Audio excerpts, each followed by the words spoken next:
എം.ടി. Vasudevan Nair 1933 July 15 Palakkad കൂടല്ലൂരാണ് അദ്ദേഹത്തിൻ്റെ ജനനം. മുഴുവൻ പേര് മാടത്ത് തെക്കേപ്പാട്ട് വാസുദേവൻ നായർ. അച്ഛൻ പുന്നയൂർകുളം ടി. നാരായണൻ നായർ. അമ്മ അമ്മാളു അമ്മ. അദ്ദേഹത്തിൻ്റെ തൂലികാനാമം കെ. സരള എന്നായിരുന്നു. കേരള ഹെമിംഗ്വേ എന്നതായിരുന്നു അദ്ദേഹത്തിൻ്റെ അപരനാമം. എം.ടിയുടെ വിശേഷണങ്ങൾ നിളയുടെ കഥാകാരൻ, കൂടല്ലൂരിൻ്റെ കഥാകാരൻ എന്നിങ്ങനെയായിരുന്നു. അദ്ദേഹത്തിൻ്റെ ആത്മകഥ ആൾക്കൂട്ടത്തിൽ തനിയെ മനുഷ്യർ നിഴലുകൾ എന്നതാണ്. പത്രാധിപർ, ചലച്ചിത്രകാരൻ, നാടകകൃത്ത്, പംക്തിക്കാരൻ, സാഹിത്യ സംഘാടകൻ എന്നിങ്ങനെയുള്ള മേഖലകളിൽ അദ്ദേഹം തിളങ്ങി. ഇനി എം.ടിയുടെ പ്രധാനപ്പെട്ട കൃതികളിലൂടെ. എം.ടിയുടെ പ്രധാനപ്പെട്ട ഒരു നോവലാണ് മഞ്ഞ്. ഇതിലെ കഥാപാത്രങ്ങളാണ് വിമല, സർദാർജി എന്നിവർ. നൈനിറ്റാൾ പശ്ചാത്തലമാക്കിയ ഈ നോവൽ ചലച്ചിത്രമാക്കപ്പെട്ട ആദ്യത്തെ നോവലാണ്. ആദ്യത്തെ ബോധധാര നോവൽ എന്ന് നമുക്ക് വിശേഷിപ്പിക്കാം. മരണം രംഗബോധമില്ലാത്ത കോമാളി എന്ന വരികൾ സർദാർജി പറഞ്ഞിരിക്കുന്നത് മഞ്ഞ് എന്ന് പറയുന്ന ഈ നോവലിലാണ്. അടുത്തത് നാലുകെട്ട്. പുസ്തക രൂപത്തിൽ പ്രസിദ്ധീകരിച്ച ആദ്യത്തെ നോവലാണ് നാലുകെട്ട്. 1958 കേരള സാഹിത്യ അക്കാദമി അവാർഡ് നേടുന്നത് തൊട്ടടുത്ത വർഷം 1959. നായർ സ്ത്രീകളുടെ അവസ്ഥയായിരുന്നു നാലുകെട്ടിലെ പ്രതിപാദിച്ചിരുന്ന വിഷയം. ഇതിലെ പ്രധാന കഥാപാത്രമാണ് പുണ്ണി. അദ്ദേഹത്തിൻ്റെ മറ്റൊരു കൃതിയാണ് കാലം എന്ന് പറയുന്നത്. കാലത്തിലെ പ്രധാന കഥാപാത്രം സേതുമാധവനാണ്. രണ്ടാമൂഴം എന്ന് പറയുന്ന കൃതിയിലെ പ്രധാന കഥാപാത്രം ഭീമനാണ്. അസുരവിത്ത് എന്ന് പറയുന്ന കൃതിയിലെ പ്രധാന കഥാപാത്രം ഗോവിന്ദൻകുട്ടിയാണ്. ജീവിത സംഘർഷങ്ങളും മതസൗഹാർദ്ദവുമാണ് അസുരവിത്തിൽ പ്രതിപാദിച്ചിരിക്കുന്ന വിഷയം.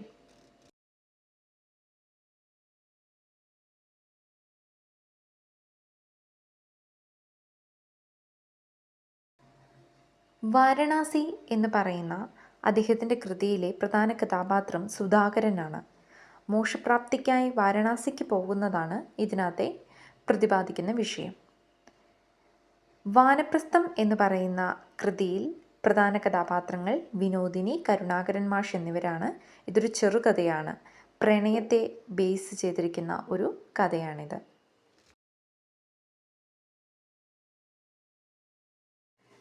എം.ടിയുടെ പ്രധാനപ്പെട്ട യാത്രാവിവരണങ്ങൾ 3 ആൾക്കൂട്ടത്തിൽ തനിയെ, മനുഷ്യർ നിഴലുകൾ, വൻകടലിലെ തുഴവള്ളക്കാർ.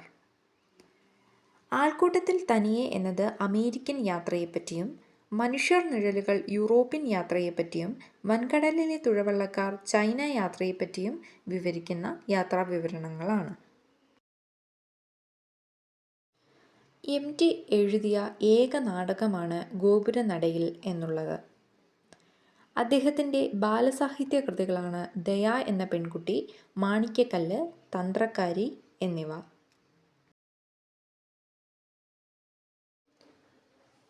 എം.ടിയുടെ ചെറുകഥകളാണ് ഇരുട്ടിൻ്റെ ആത്മാവ്, വാനപ്രസ്ഥം, ഷെർലക്, വാരിക്കുഴി, ഓളവും തീരവും, നിന്റെ ഓർമ്മയ്ക്ക്, കുട്ടിയേട്ടത്തി, ദാർ ഇ സലാം, ബന്ധനം, കളിവീട്, കണ്ണാന്തളിപ്പൂക്കളുടെ കാലം എന്നിവ.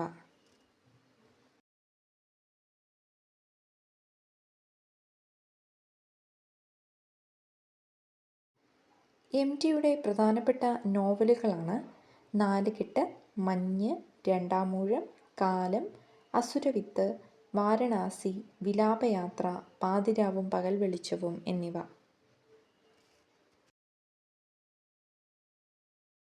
എം.ടിയുടെ പ്രധാനപ്പെട്ട തിരക്കഥകൾ മുറപ്പെണ്ണ്, കടവ്, സതയം, ഒരു വടക്കൻ വീരഗാഥ, വൈശാലി, നിർമാല്യം, പരിണയം, പെരുന്തച്ചൻ എന്നിവയാണ്.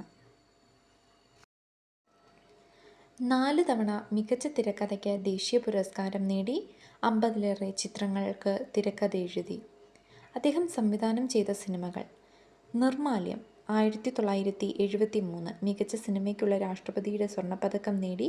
ബന്ധനം 1978, വാരിക്കുഴി 1982, മഞ്ഞ് 1982, കടവ് 1991, ഒരു ചെറുപുഞ്ചിരി 2000.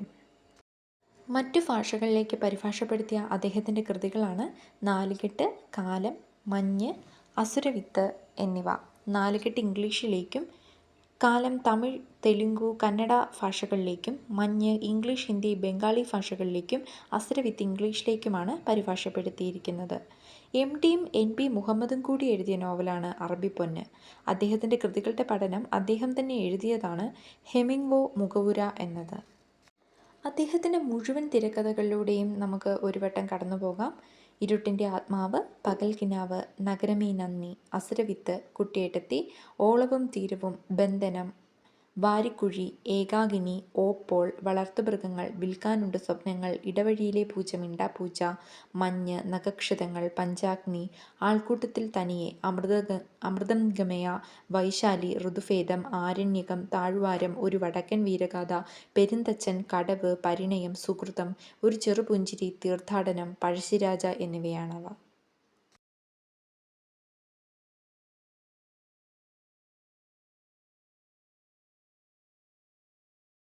എം.ടിക്ക് ലഭിച്ച പ്രധാനപ്പെട്ട അവാർഡുകൾ. 1970 കേന്ദ്ര സാഹിത്യ അക്കാദമി അവാർഡ് നേടിയ അദ്ദേഹത്തിൻ്റെ നോവലാണ് കാലം. 1984 അദ്ദേഹം വയലാർ അവാർഡ് നേടിയത് രണ്ടാമൂഴത്തിനാണ്. 1993 ഓടക്കുഴൽ അവാർഡ് നേടിയത് വാനപ്രസ്ഥത്തിനാണ്. 1995 അദ്ദേഹം സാഹിത്യത്തിന് ജ്ഞാനപീഠം നേടി. 2005 അദ്ദേഹത്തിന് പത്മഭൂഷൺ ലഭിച്ചു. 2005 തന്നെ മാതൃഭൂമി സാഹിത്യ പുരസ്കാരം, 2011 എഴുത്തച്ഛൻ പുരസ്കാരം, 2013 ജെ.സി. ഡാനിയൽ പുരസ്കാരം, 2022 പ്രഥമ കേരള ജ്യോതി പുരസ്കാരം. കേരള സാഹിത്യ അക്കാദമി അവാർഡുകൾ നേടിയത് അദ്ദേഹത്തിൻ്റെ നാലുകെട്ട് എന്ന നോവൽ, 1959 സ്വർഗം തുറക്കുന്ന സമയം എന്ന ചെറുകഥ, ഗോപുരനടയിൽ എന്ന് പറയുന്ന അദ്ദേഹത്തിൻ്റെ നാടകം എന്നിവയ്ക്കാണ്.